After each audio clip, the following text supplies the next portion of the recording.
ঈদ শেষ হতে না হতেই দাওয়াতের পর্ব শুরু হয়ে গেল। বিভিন্ন জায়গা থেকেই দাওয়াত আসছে, যেন এই দাওয়াতে না গেলেই নয়। আমাদের তো সবাইকেই দাওয়াতে অংশগ্রহণ করতে হয়েছে। আর এই ভিডিওটি ঈদের কিছুদিন পরে, মানে কয়েকদিন পরের একটা ভিডিও, আমার দিতে একটু দেরি হয়ে গেছে। তো সকাল থেকেই ভিডিওটি শুরু করে দিলাম। আসসালামু আলাইকুম। উর্মি কিচেন ব্লগ চ্যানেলের পক্ষ থেকে সবাইকে স্বাগতম জানিয়ে শুরু করছি আমার আজকের নতুন ভিডিও। আশা করছি যে যেখান থেকে বসে আমার এই আজকের নতুন ভিডিওটি দেখছেন সবাই খুব ভালো আছেন, আলহামদুলিল্লাহ। সকালবেলায় ঘুম থেকে উঠেছি, ওঠার পরে হাঁসগুলোকে ছেড়ে দেব। তো আমাদের গ্রামের সবারই কিন্তু হাঁসের অসুখ এসেছে। তো রোগবেলায় যেহেতু সবারই হাঁসগুলো শেষ হয়ে যাচ্ছিল, তো আমার হাঁসগুলো ভালোই ছিল। তারপরে সকালে যখন আমি মানে হাঁসের ঘর থেকে হাঁসগুলো ছেড়ে দিই, তখন দেখি আমার বাচ্চা দুইটা হাঁস যেগুলো বড় হয়েছে, সেই হাঁস দুইটার অসুখ হয়েছে। তো ওদেরকেই জবাই করে তারপরে গরম পানি করে কেটে বেছে রেখে দিয়েছি। আর সবার যেই পুরাতন হাঁস আছে সেই হাঁসগুলোই কিন্তু রয়ে গেছে। তো এখনের যে অংশটুকু আপনারা দেখছেন, জাহেদা তো পেঁয়াজ এগুলো কেটে কুটে নিচ্ছে। আর এখানে আমি কিন্তু রান্নার আয়োজন করে নিচ্ছি। অনেক রান্নার আয়োজন আমাকে একা হাতেই করে নিতে হবে।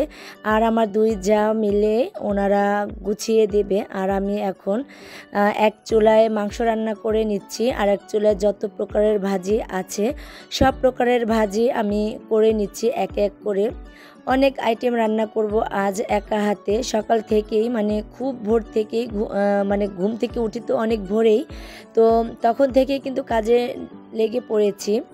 তো সারাদিনের খাওয়া দাওয়ার আয়োজন কিন্তু ভাবিদের এখানেই হয়েছে। আর কেন হয়েছে অবশ্যই বলবো। তো আমাদের রান্নাবান্না কিন্তু কমপ্লিট। একা হাতে অনেক রকমের আইটেম আমি রান্না করেছি। সময় থাকলে আরও কিছু করতে পারতাম, যেহেতু আমাদের বাড়িতে তিলের বোতল চলছিল, তখন এত আইটেম এই তিলের বোতলের মধ্যে যে করতে পেরেছি সবাই মিলে, এটাই আলহামদুলিল্লাহ।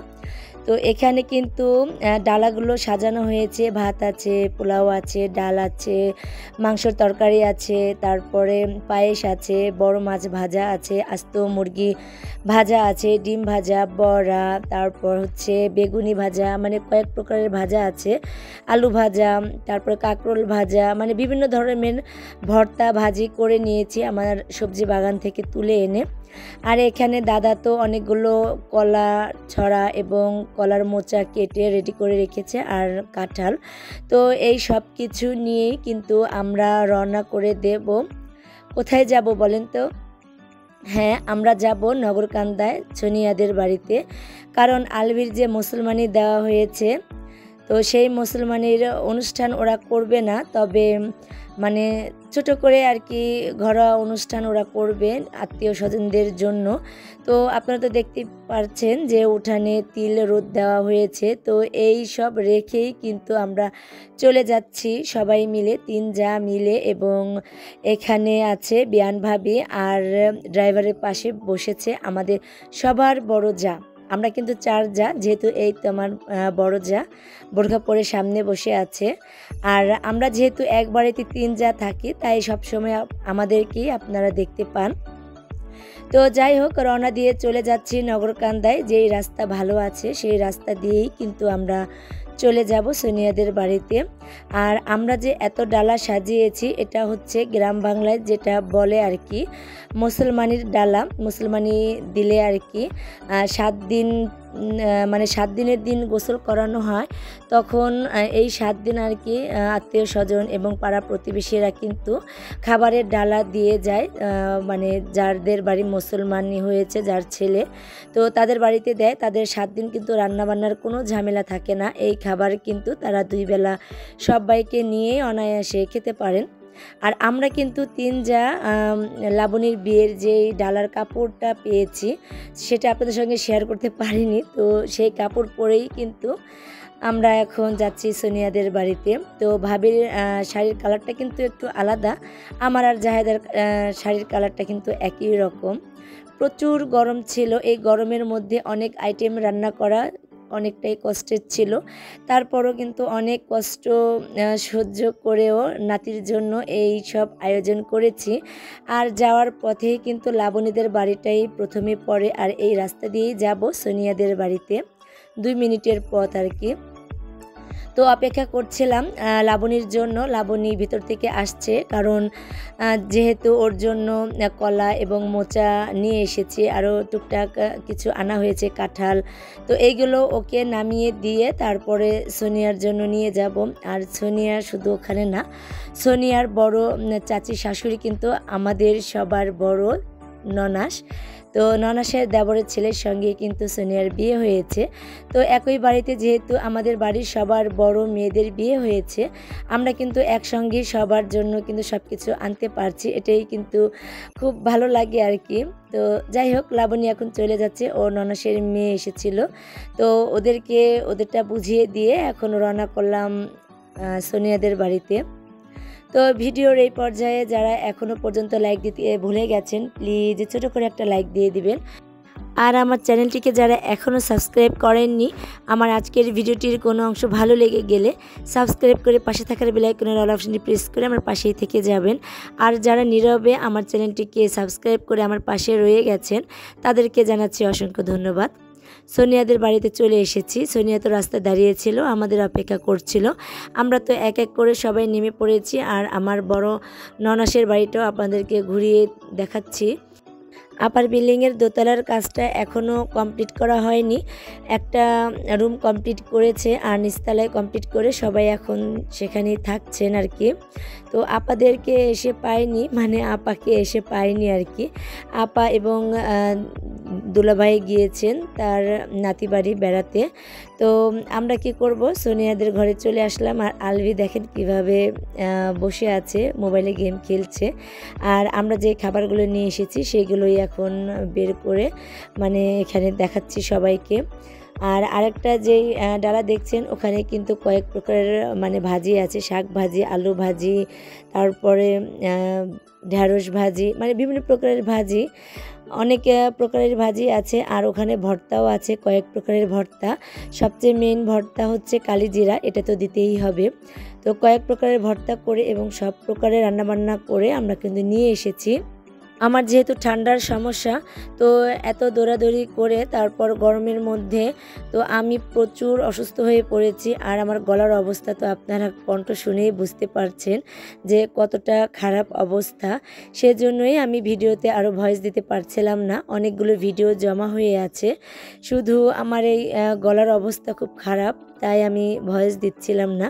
তো ভাবলাম অনেক দিন যেহেতু হয়েছে, তাই আজকে একটু কথা বলতে পারছি, তো ভাবলাম আপনাদের সঙ্গে একটা ভিডিও শেয়ার করি। তো এখানে আলভির খাবারটা কিন্তু দেওয়া হচ্ছে, ও কিন্তু খেয়ে নিচ্ছে, আর আমরা কিন্তু সবাই দুষ্টুমি করছিলাম। যেহেতু আমার ঠান্ডার কারণে গলার অবস্থা খারাপ, তো আশা করছি আপনারা মনে কিছু করবেন না। তো আমার মনে হয় আমার মতন এমন অনেকেরই গলার অবস্থা খারাপ হয়ে আছে এই গরমের কারণে। আমি কিন্তু লবণ পানি করে গড়গড়ি করছি এবং লবণ পানি খাচ্ছি, তো এতে করে অনেকটাই আমার কমে গেছে। তো যাই হোক, লাবণীরা কিন্তু চলে এসেছে। লাবণীর শাশুড়ি তো আমার বড় জায়ের সঙ্গে ওনারা মানে আপনারা দেখতেই পারছেন জড়িয়ে ধরছে। এখানে এনায়েত এসেছে, লাবণী এসেছে, ওর ননাসের মেয়ে এসেছে, সবাই এসেছে। তো আমরা এখন সবাই খাওয়া দাওয়া করে নেব। আর সোনিয়া কিন্তু খাওয়া দাওয়ার আয়োজন করে নিচ্ছে। আর আমরা কিন্তু চিড়ে ভাজাও খেয়ে নিয়েছি এরই ফাঁকে। আর এখন সবাইকে খেতে দিয়েছে, এখন আমরা খাওয়া দাওয়া করে নেব। সোনিয়া যত প্রকারের খাবার আমরা নিয়ে এসেছি সব খাবার প্লেটে প্লেটে সাজিয়ে দিয়েছে। এত খাবার কি আর খাওয়া যায়? তো ওকে বললাম যে আমার প্লেটটা চেঞ্জ করে দেওয়ার জন্য। আমি প্রথমে ভর্তা দিয়ে খেয়ে নেব, কারণ ভর্তা হলে তো আমার আর কিছু লাগে না। তো আমি কিন্তু প্লেট চেঞ্জ করে এই তো কয়েক প্রকারের ভর্তা নিয়েছি। আর এখন এই ভর্তাটা দিয়েই আমি এখন খাবারটা খেয়ে নেব। আর খাবারের শেষে আমি তো পান খাবো, অনেক দিন হলো পান খাই না। তো ভাবছি খাওয়া শেষ করে একটা পান খেয়ে নেব। ভর্তাগুলো কিন্তু ভীষণ মজাদার হয়েছে, সবাই কিন্তু খেয়েছে। আর আমার রান্নার কিন্তু সবাই খুব প্রশংসা করছিল, আর আমার রান্নাগুলো খুবই ভালো হয়েছিল। অনেক কষ্ট হয়েছে গরমের মধ্যে আমাদের সবারই কাজ করতে। তারপরে সবাই হাতে হাত লাগিয়ে আমরা একসঙ্গেই এই নাতির মুসলমানের ডালাটা সাজিয়ে নিয়ে এসেছি। আমাদের ডালা দেখে তো সবাই খুব খুশি, যে যেই রকমের রান্না করে দিতে পারে কোনো সমস্যা নেই। আরও অনেক আইটেমের রান্না কিন্তু করে আনা যেত, যেহেতু সময় ছিল না তাই আমরা আনতে পারিনি। তো যাই হোক, খাওয়া দাওয়া শেষ করে পান খেয়ে বের হয়েছি। আমরা এখন বাড়িতে চলে যাব। অটোওয়ালাকে ফোন দিয়েছি যে আমাদেরকে নিয়ে যাওয়ার জন্য। আর ওদের এই নদীর পাড়টাও আপনাদের সঙ্গে একটু শেয়ার করে নিচ্ছি।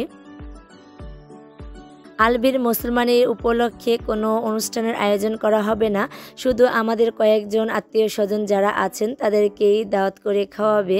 আর যেহেতু ভয়েসটা আমি পরে দিচ্ছি সেহেতু আমি বলতে পারছি যে এই ছোট করে আয়োজনটায় কিন্তু আমরা অংশগ্রহণ করেছিলাম। আর আমরা এসে কিন্তু দাওয়াত খেয়ে তারপরে চলে গিয়েছিলাম। সেই দিন আপনাদের ভাইয়া কিন্তু বাড়িতে এসেছিল, কিন্তু এখানে আসতে পারেনি, যেহেতু তিনি নাইট করে জার্নি করে বাড়িতে এসেছিল তাই এখানে আর আসতে পারেনি। তো যাই হোক, আমরা কিন্তু অটোতে করে সোনিয়াদের বাড়িতে থেকে আমরা লাবণীর বাড়ির যাওয়ার রাস্তায় চলে এসেছি। আর যেহেতু বিয়ান আপারা কিন্তু আসতেছে, তাদের আসতে যতটা দেরি হবে ততটাই সোনি বলছিল যে অটো দাঁড় করিয়ে লাবণীদের বাড়িটা আমাদের সবাইকে একটু ঘুরিয়ে দেখাবে। যেহেতু আমি এর আগে এসেছি তো আমি তো দেখেছি, শুধু আমার বড় যা, ছোট যা, তারপরে বিয়ান ভাবি, ওনারা তো আর দেখেননি। তাই ওনাদের সবাইকে নিয়ে সোনিয়া আমাদেরকে লাবণীর শ্বশুর বাড়িতে নিয়ে এসেছে। তো এখন সবাই একসঙ্গে ঘুরে ঘুরে লাবণীর শ্বশুর বাড়িটা দেখছিলাম। আর আমরা তো সবাই খুব খুশি, লাবণীর আলহামদুলিল্লাহ খুব ভালো জায়গায়, খুব ভালো ফ্যামিলিতে বিয়েটা দিতে পেরে। দুই পক্ষ থেকেই আমরা খুবই খুশি। তো এখানে এসে শশী আর মিম কিন্তু দোলনায় দোল খাচ্ছে। সোনিয়া আর আতাউর আমাদের সঙ্গে আসার উদ্দেশ্য হচ্ছে বিয়ান ভাবি যে এসেছেন, উনি তো প্রথম এসেছেন তাই ওনাকে ব্যবহার দেওয়া হবে, সেজন্যই নগরকান্দায় যাবে মার্কেটে। তো যাই হোক, ওনারা তো চলে আসবেন তাই আমরা খুব দ্রুত করেই হাঁটছিলাম। আর আমরা এখন অটোতে উঠে পড়ব। খুব দ্রুতই হাঁটছিলাম, যদি বিয়ান আপারা চলে আসেন তাহলে তো আমাদেরকে আটকে রাখবেন, আমাদেরকে যেতে দেবে না। তাই ভাবলাম যে আমরা খুব দ্রুতই অটোতে উঠে তারপরে নগরকান্দা মার্কেটে এসে আমি আর সোনিয়া এই তো কাপড় কিনে নিয়ে এসেছি। তো বিয়ান ভাবির খুব পছন্দ হয়েছে। আর আমি আবার আরেকটা কাপড় কিনেছি। আজ কিন্তু আমার ননাসের, বড় ননাসের আর কি ছেলের বিয়ে ছিল, তো সেই বিয়ের উপলক্ষে আমি কিন্তু একটা কাপড় কিনেছি। এই তো দেখুন, এই কাপড় দুটো কেমন হয়েছে অবশ্যই কমেন্ট করে জানাবেন। তো আজ কিন্তু আমাদের ওখানে যাওয়ার কথা ছিল, আমরা একবার ভেবেছিলাম যে যাব না, পরবর্তীতে আমরা বাড়িতে এসে সিদ্ধান্ত চেঞ্জ করেছি। আমরা এসে কাপড় চেঞ্জ না করে ওই অবস্থায় আমরা হাঁস মুরগি ধরে তারপরে ঐশী আর শ্রাবণীকে নিয়ে আমরা অটোতে করে চলে আসলাম বড় ননাস বাড়িতে। তো ননাসের বাড়িতে এসে তারপরে আমরা কিন্তু বউ দেখে তারপরে বাড়িতে চলে গিয়েছিলাম। মানে একদিনেই দুই জায়গায় আমরা অংশগ্রহণ করেছি।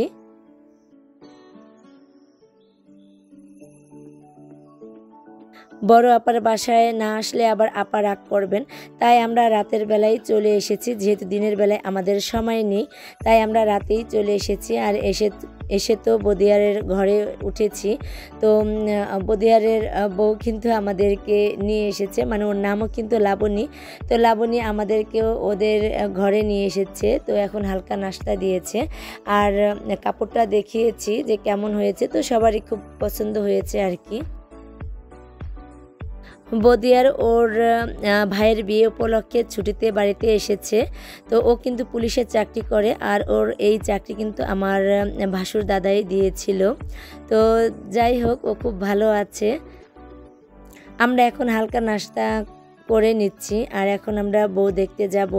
আর আমার এই বড় ননাসের হাজব্যান্ড কিন্তু খুবই অসুস্থ, তো দুলাভাইয়ের সঙ্গেও আমরা দেখা সাক্ষাৎ করেছি।